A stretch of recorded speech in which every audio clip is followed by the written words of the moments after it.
한 병사가 개입할 때까지 독수리들에게 둘러싸인 죽어가는 독일 셰퍼드 강아지.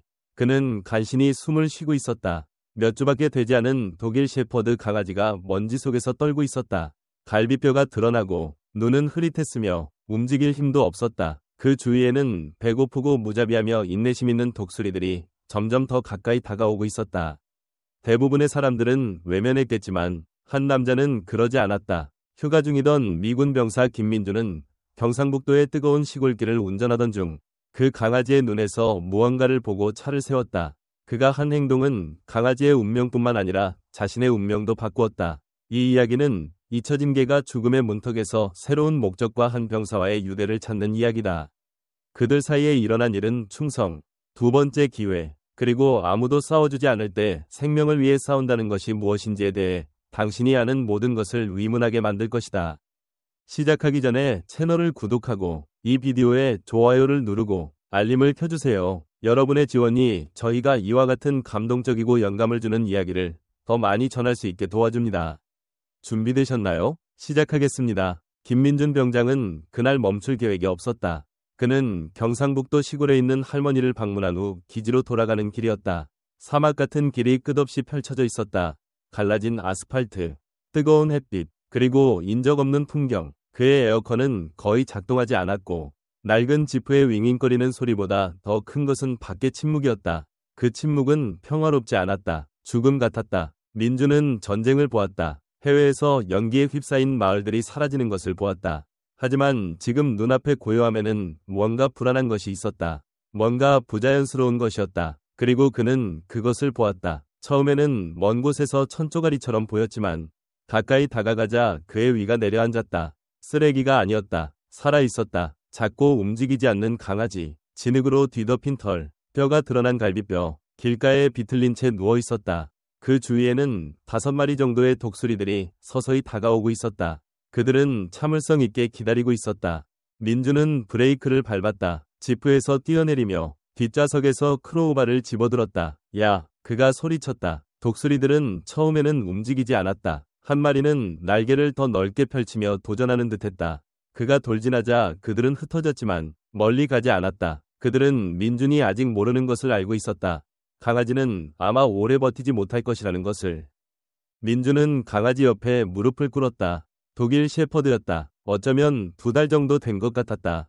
털은 얼룩덜룩하고 숨은 미약했다. 눈은 간신히 떠져서 생명을 간신히 붙잡고 있는 흐릿한 갈색 눈동자를 드러냈다. 민준의 가슴이 죄어들었다. 이봐, 친구. 그가 부드럽게 말했다. 너에게 무슨 일이 있었던 거야? 목걸이도, 태그도 없었다. 단지 허벅지 안쪽에 문신이 하나 있었다. 민준은 즉시 알아보았다. 군용 K9 464의 코드였다. 누군가 이 강아지를 군용으로 키웠지만 아마 기준에 맞지 않았을 것이다. 아마 병이 들었거나 약했거나 아니면 힘들어하는 모습을 보이자마자 쓰레기처럼 버렸을 것이다. 민주는 전에 그런 일을 본 적이 있었다. 엄격한 기준에 맞지 않는 강아지들은 때때로 방출되었다. 드물지만 특히 자금이 부족하거나 부패한 프로그램에서는 일어났다. 하지만 여기 햇볕 아래에서 죽게 내버려둔다고? 그의 눈앞에서는 안 될 일이었다. 민주는 셔츠를 벗고 떨고 있는 강아지를 조심스럽게 감쌌다. 가슴에 닿는 미약한 심장 박동을 느낄 수 있었다. 시간이 없었다. 그는 지프차로 달려가 강아지를 조수석에 눕히고 에어컨 바람을 그쪽으로 돌렸다. 먼지가 그들을 휘감으며 그는 자갈길을 달려갔다. 가장 가까운 동물병원이 어디 있는지도 몰랐지만 찾을 때까지 멈추지 않을 작정이었다. 나와 함께 있어, 친구. 민준이 속삭였다. 들리니? 이렇게 떠나면 안 돼. 강아지는 대답하지 않았다. 눈이 감겼고 몸은 힘없이 늘어졌지만 민준은 포기하지 않았다. 아직은 아니었다. 20분 후 그는 작은 마을의 동물병원에 도착해 누군가 밖으로 나올 때까지 경적을 울렸다. 젊은 여성 수의사 이하린이 달려나와 그의 품에 안긴 것을 보고 눈이 커졌다. 무슨 일이에요? 모르겠어요. 민준이 숨을 헐떡이며 말했다. 하지만 오늘은 죽지 않을 거예요. 문이 열리고 강아지가 안으로 옮겨지자 민준은 셔츠도 입지 않은 채 땀에 젖고 손을 떨며 포장도로에 서 있었다. 그는 죽어가는 병사들을 보았고 그들을 옮기고 묻었다. 하지만 이것은 달랐다. 아무도 없는 곳에서 아무도 신경 쓰지 않을 때 반쯤 죽은 강아지가 그를 바라보았고 그의 내면에 무언가가 깨어났다. 그리고 그는 아직 몰랐지만 이 강아지를 구하는 것이 결국 그를 구하는 일이 될지도 몰랐다. 병원은 소독제와 긴급함의 냄새로 가득했다. 김민준 병장은 작은 대기실을 왔다 갔다 하며 여전히 셔츠를 입지 않은 채 진흙이 묻은 바지를 입고 있었다. 그의 손은 주먹을 쥐고 턱은 아플 정도로 꽉 다물어져 있었다. 이중문 너머에서 의학 용어와 명령이 섞인 목소리들이 들렸다. 그는 왜 이것이 이렇게 중요한지 알 수 없었다. 그는 그 개를 알지도 못했다. 하지만 그 강아지의 눈에서 독수리들에게 둘러싸인 그 흐릿하고 반쯤 죽은 눈빛에서 그는 깊은 무언가를 느꼈고 그것을 떨쳐낼 수 없었다. 그가 배치 후 거울에서 본 것과 같은 눈빛이었다. 문이 삐걱 열리며 젊은 수의사 이하린이 나왔다. 그녀의 눈은 피곤했지만 친절했다. 이마의 땀을 소매로 닦으며 조심스러운 미소를 지었다. 아직 위기를 넘긴 건 아니에요. 그녀가 말했다. 하지만 스스로 숨을 쉬고 있어요. 민주는 몇 시간 만에 처음으로 숨을 내쉬었다. 심하게 탈수되었어요. 그녀가 계속했다. 체중이 너무 적고 오래된 멍이 많이 있어요. 솔직히 당신이 발견했을 때 아직 살아있었다는 게 기적이죠. 민주는 천천히 고개를 끄덕였다. 군용 K9이에요. 할인이 눈썹을 치켜 올렸다. 군용으로 키워졌어요. 그가 말하며 문신 코드를 설명했다. 하지만 기준에 맞지 않았나 봐요. 그래서 누군가 버린 거죠. 할인의 얼굴이 굳어졌다. 용서할 수 없는 일이에요. 민주는 아래를 내려다보았다. 더 나쁜 일도 봤어요. 그래도 옳지 않아요. 그녀가 고개를 기울였다. 당신이 그의 핸들러인가요? 아니요. 그가 말했다. 우리는 그냥 길에서 만났어요. 침묵. 그를 볼 수 있을까요? 할인은 망설이다가 고개를 끄덕였다. 진정제를 맞았지만 그래요. 오세요. 그녀는 그를 복도를 통해 안내했다. 캔넬과 진료실을 지나 작은 회복실에 도착했다. 그 안에는 난방등과 담요 아래에 강아지가 누워 있었다. IV가 다리에 부드럽게 테이프로 붙어 있었고 느리지만 안정된 맥박을 따라 모니터가 삐삐 소리를 내고 있었다. 민주는 가까이 다가가 무릎을 꿇었다.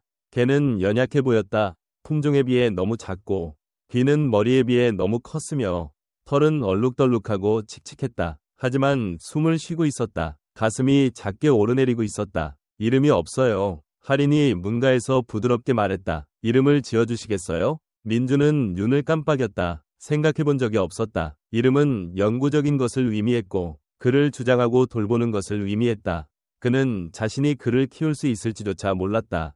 그는 현역 군인으로 빡빡한 일정에 배치 사이에서 살고 있었다. 하지만 질문은 여전히 공중에 떠 있었다.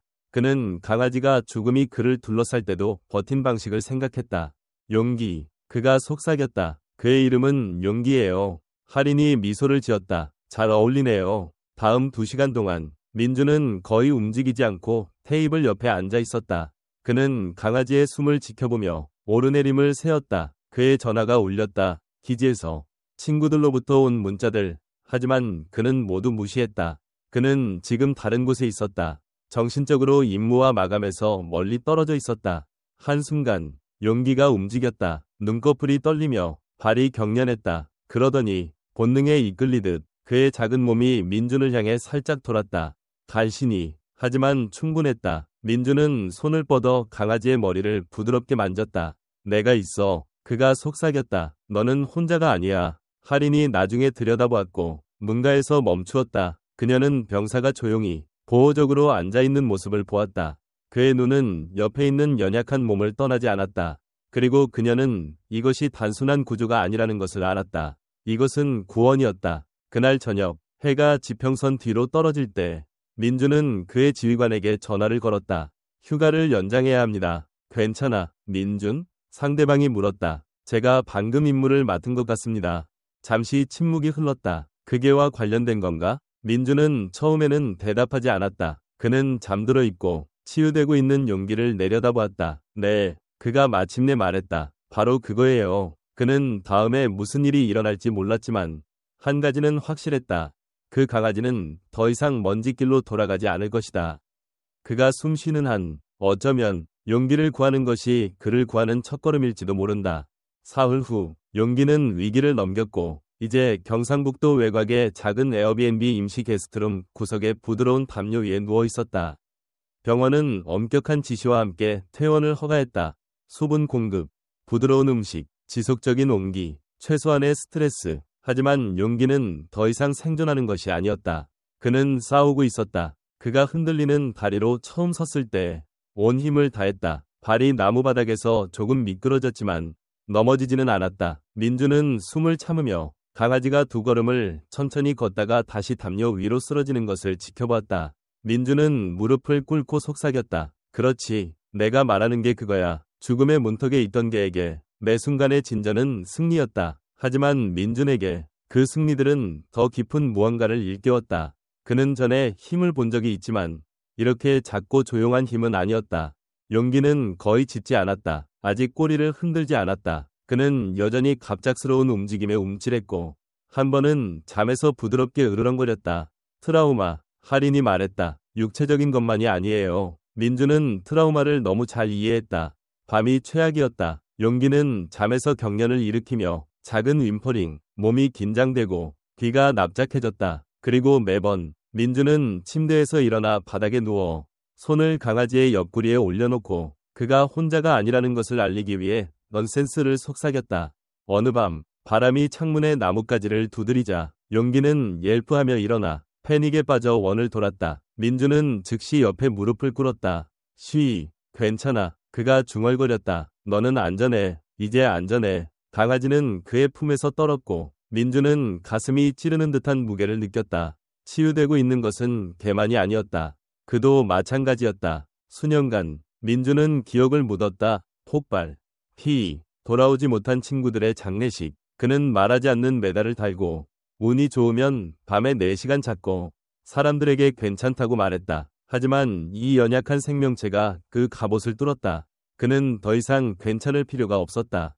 5째 날, 할인이 용기를 확인하러 들렀다. 그녀는 비타민, 붕대, 특수 사료를 가져왔다. 들어오자마자 그녀는 민준이 바닥에 무릎을 꿇고 용기의 배를 부드럽게 문지르는 모습을 보고 멈추었다. 강아지는 몸을 펴고 꼬리가 마침내 조금 흔들렸으며 눈은 편안함에 반쯤 감겨 있었다.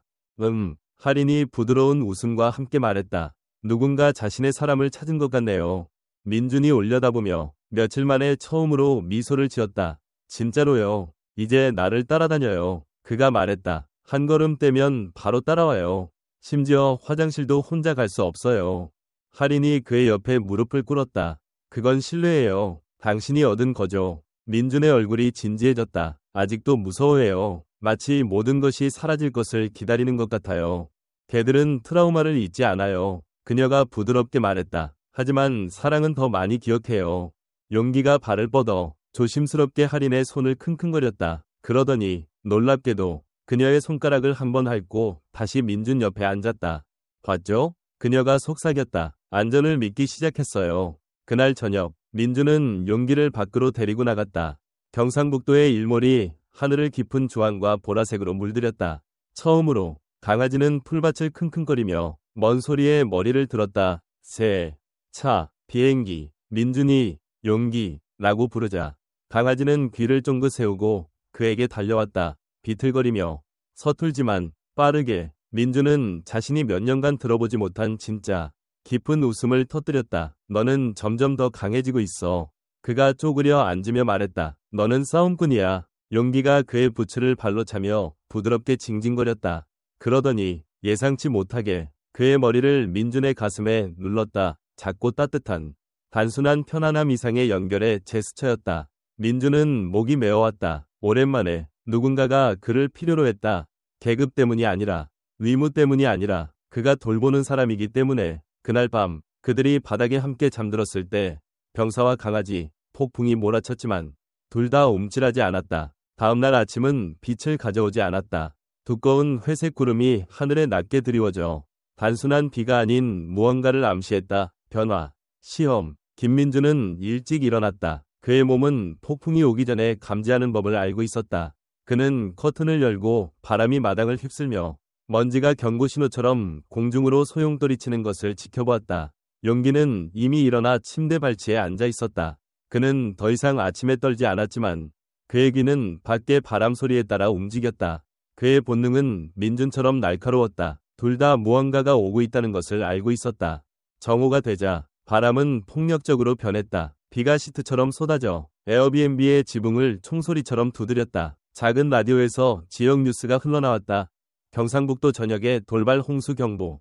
주민들은 시골길을 피하십시오. 정전이 예상됩니다. 민주는 뒷문 근처에 누워 넓은 눈으로 비를 바라보는 용기를 내려다보았다.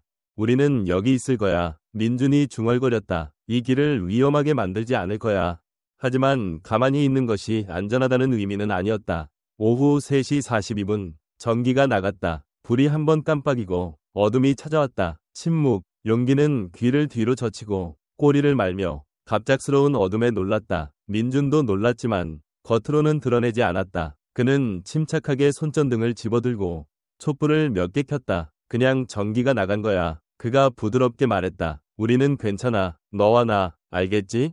하지만 전기만의 문제가 아니었다. 몇 분 후 바람이 더욱 거세져 집 옆에 무언가 무거운 것을 쾅하고 부딪혔다. 쓰레기통일지도 아니면 더 심한 것. 그러더니 소리가 났다. 비걱거리는 신음, 나무가 구부러지는 소리, 뚝 하는 소리. 밖에서 마당에 큰 참나무가 위험하게 기울어져 물에 젖은 땅으로 뿌리가 드러났고 집을 향해 쓰러지고 있었다. 민주는 몇 초밖에 없었다. 그는 용기를 품에 안고 복도로 달려갔다. 그 순간 나무가 뒷벽에 부딪혀 유리문을 산산조각 내고 비와 파편을 날렸다. 소리는 귀가 먹먹할 정도였다. 먼지가 공기를 채웠고 물이 쏟아져 들어왔다. 용기는 림퍼링하며 민준의 어깨를 발톱으로 잡았다. 민준은 자신의 몸으로 그를 보호했다. 심장이 쿵쾅거리고 그리고 침묵. 나무는 집의 일부를 두 동강 냈고 주방과 뒷 거실을 부수었지만 그들은 복도에서 간신히 안전했다. 민준은 기침하며 얼굴에 먼지를 털어내고 강아지를 품에 안았다. 괜찮아. 그가 숨을 헐떡이며 말했다. 우리는 괜찮아. 그는 천천히 일어나 여전히 용기를 안고 피해를 살폈다. 집의 뒷부분은 사라졌다. 유리, 나무, 비, 진흙, 그리고 그 모든 것을 통해 용기는 민준에게서 눈을 떼지 않았다. 나중에 그들이 울다묘에 쌓여 앉아 있을 때 강아지는 그의 무릎에서 살짝 떨었다. 민준은 또 다른 촛불을 켰다. 그의 손은 이제 두려움이 아니라 아드레날린이 빠져나가며 떨렸다. 오랫동안 그는 위험 속으로 보내지는 사람이었다. 이제 위험이 그를 찾아왔고 그가 돌보는 누군가가 있었다. 처음으로 누군가가 진정으로 그에게 의존했다. 그는 용기를 내려다보았다. 너는 괜찮아. 그가 부드럽게 말했다. 너는 침착했어. 그건 용감한 거야. 작은 친구. 용기는 고개를 기울이고 천천히 조심스럽게 한 발을 민준의 가슴에 올렸다. 의도적인 제스처. 마치 너도 그래 라고 말하는 듯했다. 폭풍이 밖에서 맹위를 떨치는 동안 두 영혼은 깜빡이는 촛불 아래에 앉아 있었다. 한 명은 전쟁으로 지친 병사. 다른 한 명은 다시 일어서는 법을 배우는 상처 입은 강아지. 둘 다 불 속에서 시험을 받았고 둘 다 다시 싸우기로 선택했다. 그날 밤 둘 다 잠들지 않았지만 상관없었다. 그들은 이제 서로가 있었고 함께 첫 번째 진짜 폭풍을 이겨냈다. 아침이 천천히 찾아왔다. 폭풍은 지나갔지만 피해는 곳곳에 있었다. 비에 젖은 나무, 깨진 창문, 상처 입은 깃발처럼 펄럭이는 찢어진 커튼. 민주는 맨발로 쓰러진 파편을 넘어섰고 용기는 그의 뒤를 따라 눈을 반짝이며 두려워하지 않았다. 이상하게도 모든 파괴 속에서 그들 사이에는 평화가 있었다. 조용한 이해, 편안함이 아닌 생존으로 맺어진 유대. 민주는 가스 캠핑 스토브로 커피를 끓이고 작은 그릇에 따뜻한 물을 부어 용기에게 주었다. 이건 네가 얻은 거야, 병사. 그가 미소 지으며 속삭였다. 강아지는 감사히 핥았고 꼬리가 두 번 세게 흔들렸다. 그는 이제 더 건강해 보였다. 갈비뼈는 여전히 보였지만 다리에 힘이 생겼고 눈에 전에 없던 밝기가 있었다. 민주는 일어나 전화를 꺼냈다. 신호가 한 칸 있었다. 그는 군용 연락처 목록을 열고 스크롤했다. 왜인지 몰랐지만 아마 본능, 아마도 병사로서의 본성이 일을 제대로 해야 한다고 느꼈을 것이다. 그는 2년 동안 연락하지 않은 사람에게 전화를 걸었다. 전 지휘관이었던 박현우 대위. 지금은 경상북도 군용 K9 작전 책임자. 민준? 몇 번이 벨 소리 후에 목소리가 대답했다. 자네인가? 민준은 목을 가다듬었다. 네, 조사해 주셔야 할 일이 있습니다. 그는 개, 사막길, 독수리, 문신 코드를 설명했다. 용기의 허벅지 안쪽에 새겨진 기호를 설명했다. 긴 침묵이 흘렀다. 강아지라고 했나? 박현우가 조심스럽게 물었다. 네, 아마 3달쯤 됐을 거예요.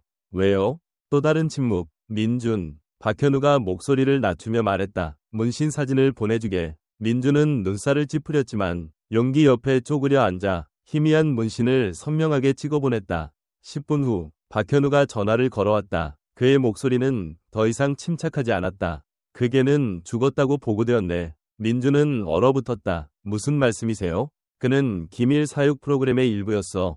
실험적인 K9 유닛. 선택적 특성. 용기는 3마리 중 하나였지만 시설의 누군가가 일찍 그를 행동 불일치로 표시했어. 그건 불순종이나 두려움을 의미하는 프로토콜 용어야. 그들은 그가 안락사되었다고 했어. 민준의 턱이 굳어졌다. 그럼 그들은 거짓말을 한 거군요. 그래, 박현우가 말했다. 그랬어. 아니면 누군가 일을 끝내지 않았거나. 민준은 용기를 내려다보았다. 강아지는 그의 발치에 앉아 완전한 신뢰로 그를 바라보고 있었다. 그래서 누군가 그를 죽이려고 했군요. 그가 속삭였다. 박현우는 부인하지 않았다. 민준은 온몸이 차가워졌다. 왜 그들이 가짜로 했을까요? 아마 실수를 덮기 위해서일 거야. 박현우가 말했다. 아니면 더 높은 누군가가 프로그램의 실패가 기록되는 것을 원하지 않았을 수도 있고. 자네도 알잖아. 민준. 무언가가 기대에 미치지 못하면 그들은 조용히 묻어버려. 민준은 오랫동안 침묵했다. 그러더니 물었다. 그들이 그를 찾으러 올까요? 박현우는 망설였다. 그들은 자네가 그를 가지고 있다는 것을 모르네. 그리고 자네가 보고하지 않으면 모를 거야. 민준은 더 이상 말하지 않고 전화를 끊었다. 그는 망가진 소파에 앉아 용기가 그의 옆에 웅크리고 마치 그 자리에 속한 것처럼 그의 다리에 머리를 올렸다. 그들은 너를 지우려고 했어. 민준이 속삭였다. 하지만 너는 그들을 내버려두지 않았어. 그는 손을 뻗어 용기의 심장 위에 올렸다. 나도 그들을 내버려두지 않을 거야. 그날 밤 그들이 열린 문간에서 별빛 아래에 앉아있을 때 전기도 소음도 없고 진실의 여파만 있을 때 민준은 조용히 맹세했다. 이것은 더 이상 단순한 구조가 아니었다. 이것은 정의였다. 누군가가 생명을 버리려고 했기 때문이다. 중요한 생명. 먼지와 독수리 속에서 살아남기 위해 싸운 생명. 그리고 그 생명은 길을 잃은 병사에게로 왔다. 살아남지 말아야 했던 병사와 강아지. 함께 그들은 상상했던 것보다 훨씬 더 큰 것을 발견했다. 그 후의 날들은 조용한 결정들로 채워졌다. 김민준은 기지로 돌아가지 않았다. 그는 지휘관들에게 용기에 대해 말하지 않았다. 심지어 에어비앤비의 피해도 보고하지 않았다. 그는 자신의 돈으로 지불하고 주인에게 폭풍 때문이라고 말했다. 진실은 더 어두웠고 수년 만에 처음으로 민준은 잃고 싶지 않은 무언가를 찾았다. 프로토콜에, 부패에, 심지어 그가 한때 모든 것을 바쳤던 군대에. 용기는 더 이상 단순한 개가 아니었다. 그는 그의 것이었다. 하지만 그것은 민준을 표적으로 만들었다. 만약 강아지를 안락사시키려고 했던 시설이 그가 살아있다는 것을 알게 되면 그들은 그것을 덮기 위해 무슨 짓이든 할 것이다. 사육 프로그램은 완벽해야 했다. 그들은 수백만 달러와 명성이 걸린 상황에서 실패가 드러나는 것을 용납하지 않을 것이다. 그래서 민준은 이사했다. 그는 짐을 싸고 더 깊은 시골로 조용한 곳으로 새 집을 찾았다. 그는 현금을 사용하기 시작했다. 이름도 종이 흔적도 없었다. 병사로서의 그는 사라지는 법을 알았다. 하지만 처음으로 그는 수치나 트라우마 때문에 사라지는 것이 아니었다. 그는 자신을 보호할 수 없는 누군가를 보호하기 위해 그렇게 했다. 용기는 번성하고 있었다. 그의 털은 다시 자랐고 근육이 채워졌으며 눈은 더 이상 괴로워 보이지 않았다.